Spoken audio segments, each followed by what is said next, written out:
Hello there, ladies and gentlemen. Well, I think it's about time I did this list. I decided the title kind of says it all, doesn't it? My top 20 games for the Xbox 360. Now then, these games are not necessarily exclusives, but I did have a few rules on that. The number one spot must be an exclusive, okay? It has to be exclusive to the Xbox 360.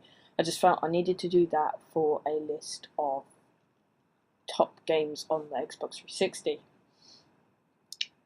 Next rule, I must own them. Not have once owned them, I must own them at this present time. Okay? I don't own every game. I don't own all of the Mass Effects. I only own the third one. Okay? So don't just have a go. You can politely put in your own suggestions for your top 20 in the comments. Or if you think I missed a game, tell me, and if I legitimately missed it, I'll go, oh yes, you were right, I should have put that in. Okay? I might not have the game. Okay, let's do this then. Okay, actually first, let's get an honourable mention out of the way. Originally this was on the number 20 spot, but it got moved to number 21 spot because I'd realised I'd forgotten a game. But I really love World at War. I actually enjoyed the multiplayer quite a bit, even if it was basically a rehash of COD 4's multiplayer. But let's face it, now every COD game is a rehash of MW2's multiplayer, which is a slightly improved version of MW4's, of COD 4's multiplayer. But I really loved the story in this. I loved the way it was much darker than COD 4. Now, I don't want everything dark and gritty, but I really like the fact that Treyarch said, you know what, let's not make a Modern Warfare game. Let's go back to World War II. Let's make it different. I loved the dismemberment. It really felt just like you, well, yeah, I suppose so, like you were there in the moment, seeing guys' limbs and heads get blown off. And it has one of the most shocking openings of any game I've ever played. So yeah, I just felt I needed to put it on the list because I really enjoyed this game and highly recommend it. And it doesn't seem to be too hacked anymore, the multiplayer. So yeah.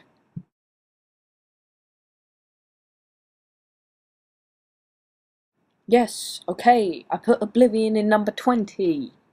Okay, I love this game, okay? I don't not necessarily not like this game. Okay, I like this game. I really enjoy Oblivion. I actually prefer it to Skyrim. Okay, I like the way it's not quite as stripped down and simple as Skyrim. I like the whole kind of pick a class, although I did enjoy the whole create your own class in Skyrim. Yes, it doesn't have dragons, but I kind of preferred the story, and I really felt like I was my own character rather than in Skyrim where I felt like I was just a camera walking around to see all these amazing moments. And this had some great voice acting, although it you could tell a lot of people had the same voices, but same things in Skyrim, even though a lot of people don't bring it up. I can't tell you the amount of Nord males that have exactly the same voice. And whilst, yes, some things were much more complicated, I kind of enjoyed that. So yeah, that's why this is in number 20.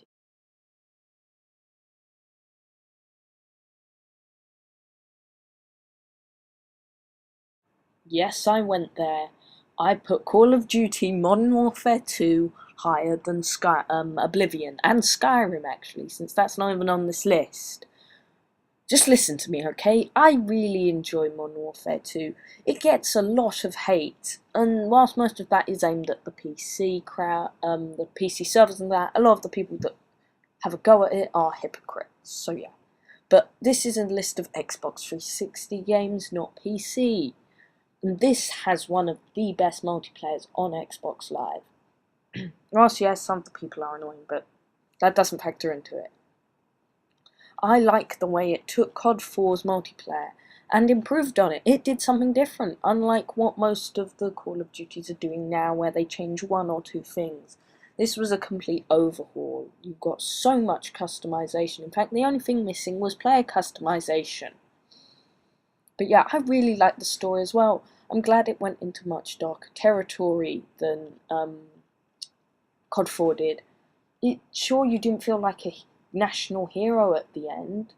Well, yeah, and the ending is a bit abrupt, but it's different. I like that, and yes, there is that infamous mission, but it gets the point across. And whilst, yes, some characters do need development, I still really love this game. And it doesn't go quite as indulgent as some of the other games with its scripted moments on Offer Free. So yeah, that's why this is number 19 spot.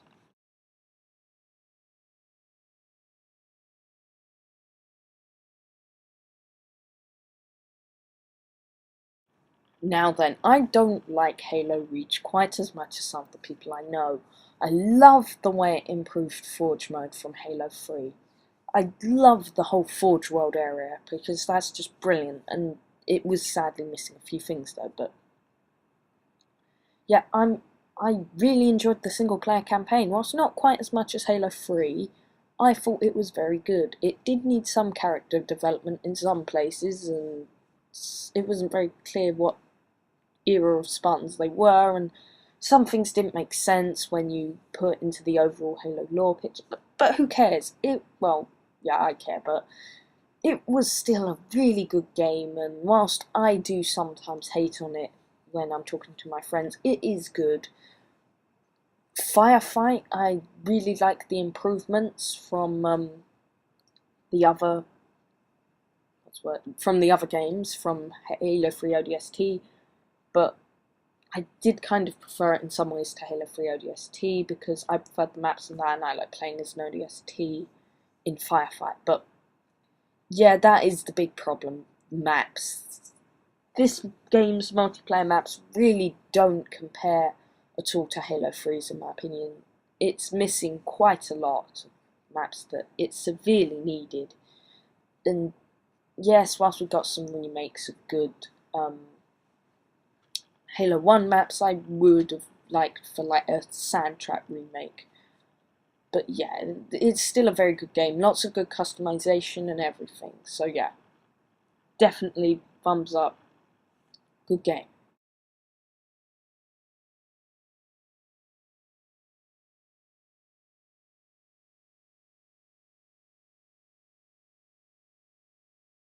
I love the Batman Arkham games. They are some of no, they are the best superhero games you can go out and buy. Yes, the combat is a bit spammy sometimes, but I still enjoyed it. I like the story of Arkham City quite a bit as well. But the reason it's quite low down is because it can really get lost sometimes. Like, it does sometimes just feel like you're being trotted through a museum and going, oh look, we missed a villain, here's this really cool villain, and some of them really could have been put in side missions rather than the main story.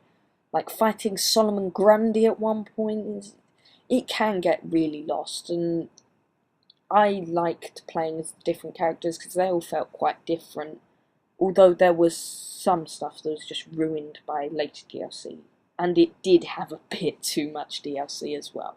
But yeah, otherwise, really good game. Definitely deserves to be on this list.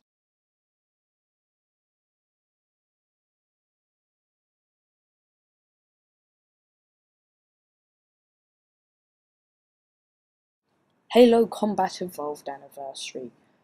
I really enjoy this game.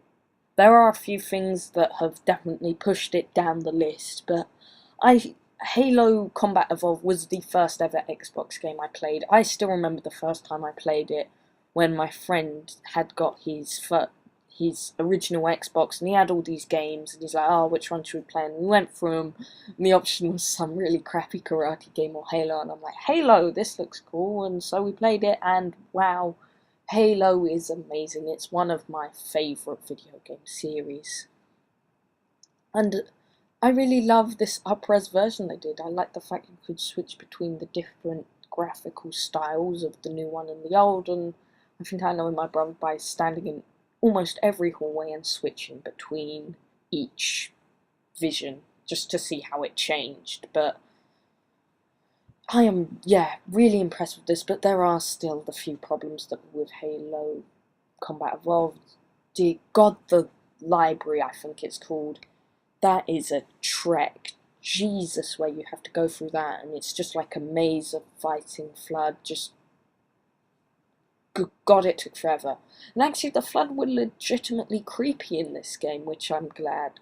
Whereas in the other games, they really feel like alien monsters rather than creepy zombie alien monsters, I suppose. But yeah. Yeah, and the final thing that really bumped it down the list, the multiplayer is so confusing how they did it. It runs on the Reach multiplayer, so you have to put, if you want to play on Halo Combat Evolved maps, you have to get your anniversary disc, put it in your Xbox and play it like that, and that's just so complicated and long. Yeah, I didn't like that, and they didn't do all the Combat Evolved maps or all the ones they also had on the PC. Like, I really like this one with 2 different ships, but yeah, I really didn't play the multiplayer because it was just long and complicated. But yeah, definitely great game, great exclusive, buy it if you can.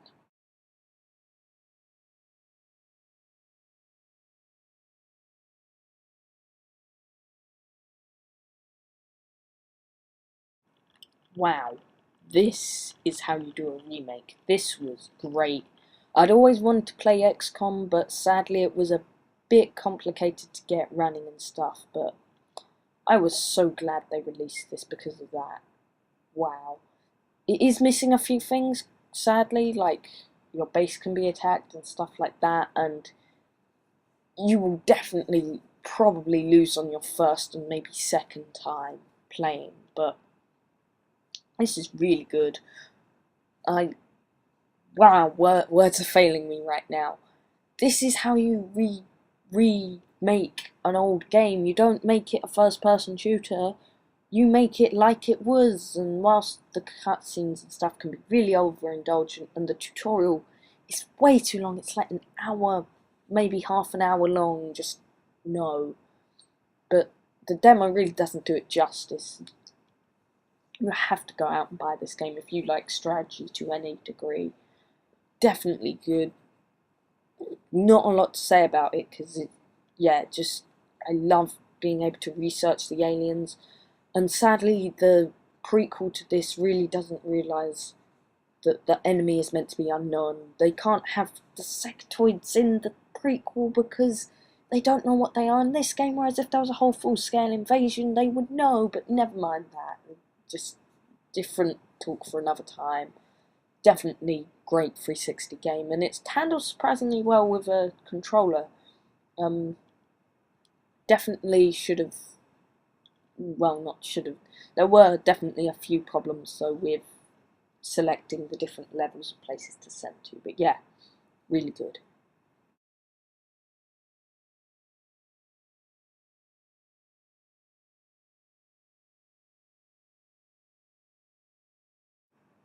Doom 3 BFG edition. Really, really good deal. This, if you can go out and buy this, you get Doom 3, Doom 1, and Doom 2 with all their expansions, and a new expansion for Doom 3 all thrown in together. It's a great deal. In fact, it's probably the second or third best deal on this list. Just wow, these are some great games, some great classic games. Sadly, however, some of the upresiness for Doom 3 really hasn't worked in its favour, and despite everyone's complaints, mounting the flashlight on the shoulder really doesn't make it a horror game anymore. I was never scared at any point during this, because you can see everything clearly and the textures aren't that great, so yeah, it became more of an action game, which I don't think Doom 3 was trying to be. Whereas the other ones all work fine. There are a few glitches on them. Like if you play Nightmare mode for too long, there'll be just too many dead bodies for the game to handle and it will crash. So yeah, those couple of glitches have moved it down. The multiplayer for Doom 3 is also fully functioning. Sadly, there's not really one for Doom 1 or 2, which is a shame, but it's not like a Call of Duty clone, it's like a classic kind of deathmatchy Quake feel. So yeah, thumbs up for this one. Go out, buy it.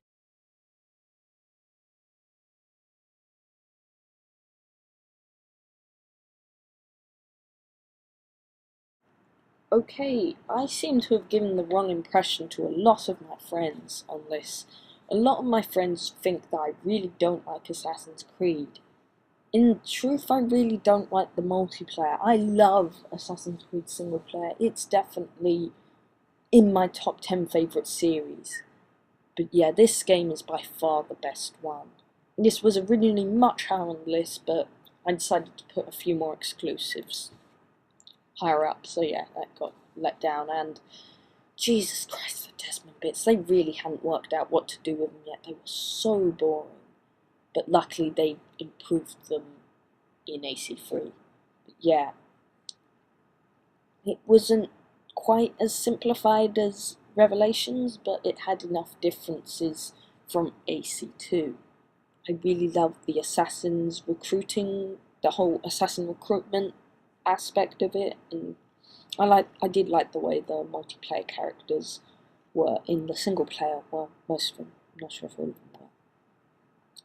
So yeah, just I really enjoyed this game. So yeah, whilst I don't play it a lot anymore, there is in truth no real reason to go back after you've completed the story unless you like the multiplayer.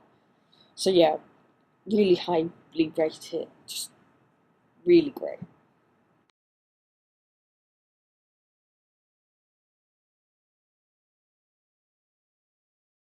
Wow, Ubisoft really struck gold with this one. This just, wow, this is a great game. It took a series I really wasn't interested in, injected a new life into it, and just technically, I suppose it kind of rebooted the series because despite being called Far Cry 3, it has absolutely nothing to do with the other Far Cries. And Vars is well, he's probably not the best villain, but he is one of the best video game villains I've ever seen. And it does kind of, the story really does kind of take a dive after a certain point. You'll know what I mean. Just, Hoyt really isn't a compelling villain. So that's a shame, and after you complete it, there really is no reason to come back. Also, Jason's voice acting I wasn't too keen on, and his character in general, he just came across as really stupid. But yeah, the island really felt tropical yet dangerous, so just wow, this is a great game. I'm talking in circles, that's how good it is. Just, it's a shame there was no real reason to come back after you complete it. And the multiplayer, whilst functional, wasn't brilliant, certainly. It did have some interesting features in it though, so yeah, still highly recommend this.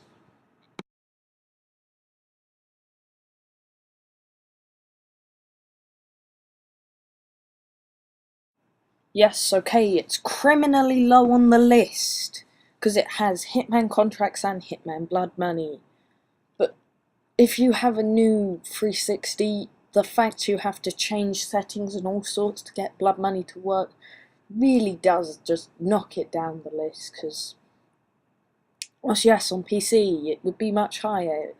It'd definitely probably be in the top 5, but changing your settings and stuff, it's just so convoluted to do it. And Hitman 2, let's face it, does anyone really, really like that game?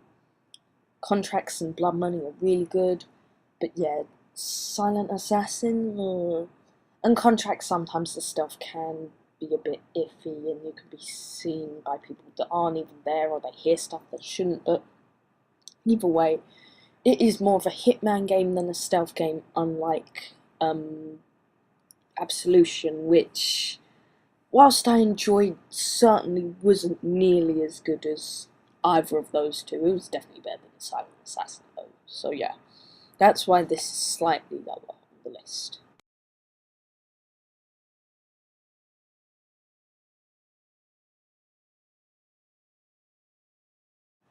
Sometimes I do feel like I am the only person that legitimately really enjoyed Alan Wake and Alan Wake's American Nightmare, since they seem to garner a lot of hate and scorn on the internet. But I really enjoyed them. Whilst yes, sometimes it does try horror, and it really doesn't succeed. But in some cases, when you're being chased around a hedge maze by a crazy chainsaw-wielding maniac, it succeeds with flying colours. But yeah, It does kind of fail in the weapons and enemy variety, but I chose to put American Alan Wake's American Nightmare up here with it because they're both, well, that improves its problems, and they're both pretty much the same game. It's really just an expansion. So yes, just I really enjoyed the what's it called, episodic Stephen King Twin Peaks approach as well. Whilst yes, it didn't completely make sense, it was really good, and just yeah, basically it deserves to be number 10 in my opinion.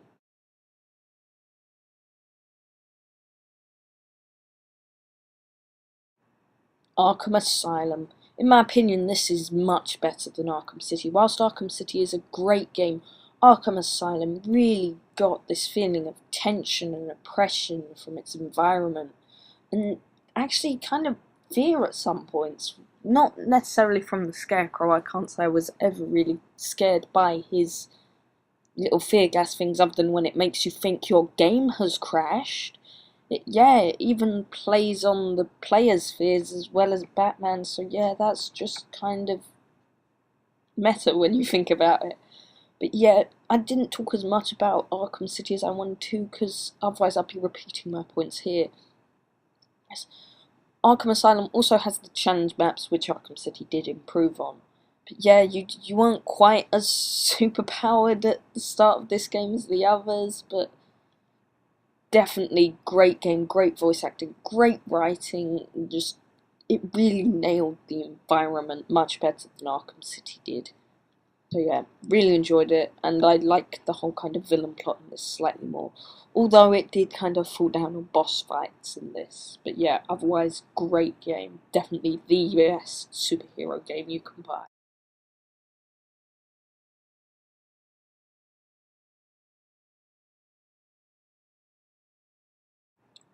This game came out of nowhere. I really wasn't expecting great things from the Tomb Raider reboot, but wow, this was great. Whilst yes, sometimes it is a bit quick time event heavy, but wow, just the graphics, the environment, everything, it's just amazing.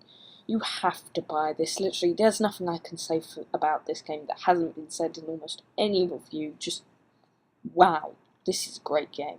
Definitely buy it.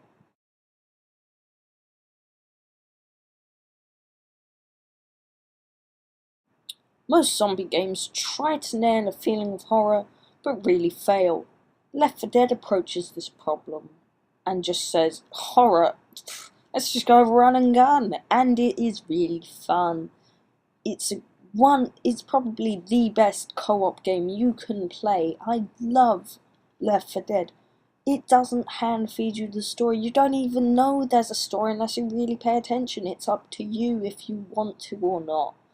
And I really do prefer this to Left 4 Dead 2. I prefer the survivors in this for one. I prefer the different campaigns in this as well. The only thing this was really missing was weapon variety, both in guns and melee weapons, which luckily Left 4 Dead 2 gave us. But yeah, just I really do love this game. It's one of my favourite Valve games, whilst I'm sure it's not that many people's favourite Valve games. I really enjoyed it. So yes, just it does actually try for horror actually at some points. Well, not I suppose try, but God, who wasn't creeped out the first time they saw a witch? Come on, really? It's just a great game. You definitely have to try.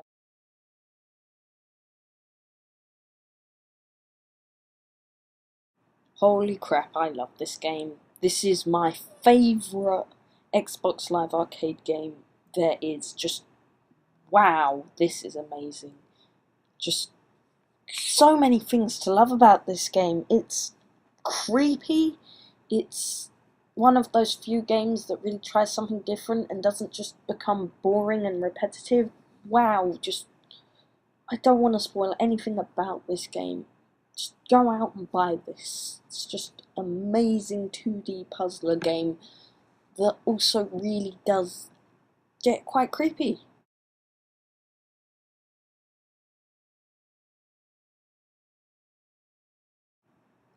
Okay, come on, you knew this game was going to be somewhere on this list. Yes, it's just another dull first-person shooter, but I really enjoyed this. The multiplayer still works today and a lot of people play it. Just, come on, you all know Call of Duty Modern Warfare. You've all played it at some point. Come on, sometime in your life. I really don't need to say a lot about this. I enjoyed the campaign. Yeah, just, it's by far the best Call of Duty. There you go. Simple review.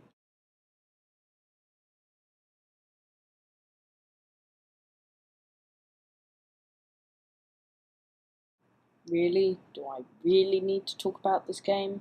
You know about this game? Come on. It's just enjoyable. And you might go, it's Bioshock. I don't own that game. Yes, okay, I don't own Bioshock 1. Whilst it is a good game, I have no wish to ever play it again in my life. I don't want to ruin my original perception of that game. This, however, sure, it's just such a good game. Just, oh, come on, you know what Bioshock Infinite is. It taught me, well, it didn't teach me, it taught the world how fun it is to cut off racist faces with buzzsaws. Come on, it's just, it doesn't even try to do what Bioshock 1 did. Try something different and new. So yeah, that's why it's here.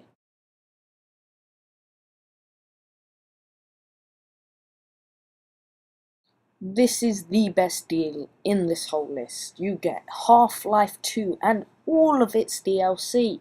You get Portal, and you get Team Fortress 2. Team Fortress 2 is a great PC game, but on the Xbox it really isn't great, so yeah, that's why this has been knocked down a bit, but wow, Portal and Half-Life 2, Half-Life 2 Episode 1 and Half-Life 2 Episode 2 are great. You have to buy this for them, whilst yes, some things are really overrated and some things are gimmicky, they are great games, you have to try them out.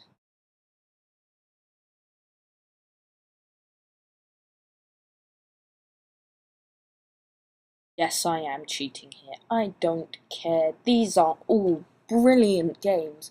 Red Dead Redemption, GTA 4, Red Dead Redemption Undead Nightmare, GTA 4 Episodes from Liberty City. Come on, these are all great. By far, Red Dead Redemption has the best story, and whilst I have no wish to return to that, because much like Bioshock, I don't want to change my original perceptions of that, it is amazing. GTA 4 is so fun, just brilliant. Undead Nightmare, probably one of the best DLCs there is. It completely changes the tone and pace of the original Red Dead and gives you zombies, and yes, and it's so generic, man. It's cowboys fighting zombies. Come on, is that not fun? And Episodes from Liberty City just gives you a great deal with all the interlocking storylines and stuff with GTA 4. The whole Diamond Heist thing is just brilliant. Just, you really should go out and buy all of these just together and just have your Rockstar Games collection. Yes, this is my favourite Xbox 360 game. I said it had to be a exclusive, and here you go. This is my favourite Xbox 360 exclusive, Halo 3. I love this game. This was one of the first Xbox 360 games. In fact, this was the first Xbox 360 game I ever played. It's just amazing. Come on, yes, it's just another first person shooter, but it's so fun. It's just, the multiplayer is much better than Reaches in my opinion. The maps are brilliant. This introduced Forge and Theatre mode. It's just an amazing game. This is the best Xbox 360 game that's an exclusive in my opinion. So yes, I don't care. There you go. That's my favourite Xbox 360 game. And why is Halo 4 not on the list? Because Halo 3 finished the fight. So yes, there you go guys, that's my list. There were a couple of rules as I said. Number one had to be a 360 exclusive, and for the future, this probably won't change much because also it has to be not it has to only be on current gen consoles. So yes, Xbox 360 and 720 games aren't going to be on this list ever, if I ever redo this list. But yes, that's my opinion. You can disagree with me all you like. This is my opinion, not necessarily yours. So yes, put your own list of top 20 Xbox 360 or PS3 games for the PS3 games. I want to see what they think is the best games on PS3. And if so, please do what I did and have number one be an exclusive for whatever console. So yes, there you go. Hope you enjoyed this.